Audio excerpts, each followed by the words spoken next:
ইশরাক সমর্থকদের কর্মসূচির সবশেষ খবর জানাতে রাজধানীর কাকরাইল মোড়ে আছেন রিপোর্টার সাদিকুর রহমান। সরাসরি যাচ্ছি তার কাছে।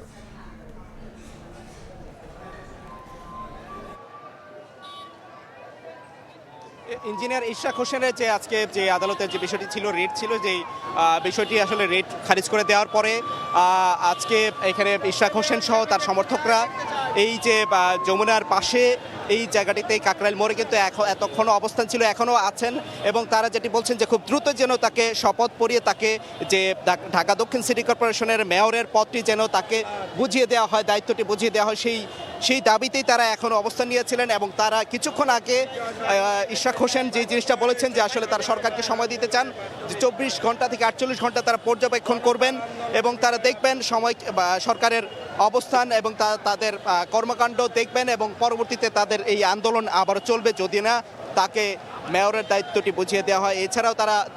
আরও যেই দাবি করেছেন সেটা হচ্ছে এই যে আদালতের রায় থাকার পরও তাকে যে আসলে শপথ বাক্য পাঠ করানো এবং তার দায়িত্ব নেওয়া থেকে যে তাকে দূরে সরিয়ে রাখার বিষয়ে সরকারের একজন উপদেষ্টার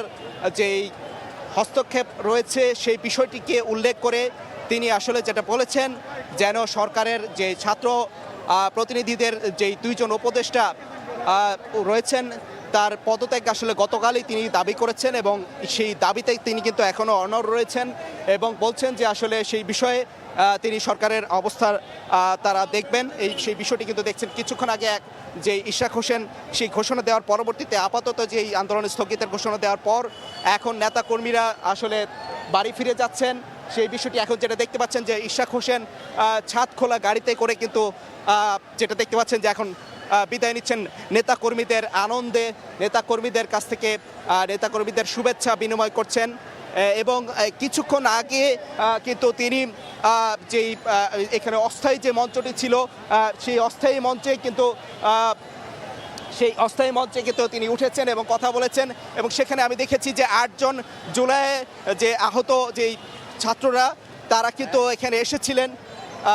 জুলাই যোদ্ধা 8 জন এসে তাদের যে এই আন্দোলনে একাত্মতা প্রকাশ করেছেন, সমর্থন দিয়েছেন, সেটা আমরা কিছুক্ষণ আগে দেখেছি। এবং এই যৌক্তিক দাবি তারা চালিয়ে যাবেন এবং বলছেন যে সরকার যেন সামনে সুষ্ঠু নির্বাচন দেয়, জাতীয় নির্বাচন খুব দ্রুতই যেন হয় এবং সরকারের এই যে দুই উপদেষ্টা এরা যেন সরকার থেকে কোনো ধরনের হস্তক্ষেপ করতে না পারে, এই জন্য তাদেরকে পদত্যাগ দাবি করেছেন এবং সেই জন্য সরকারকে সময় দিয়েছেন। এই ছিল এখান থেকে সবশেষ তথ্য। রাজধানীর কাকরাইল থেকে যুক্ত হয়েছিলেন সহকর্মী সাদিকুর রহমান, জানাচ্ছিলেন সবশেষ খবরাখবর।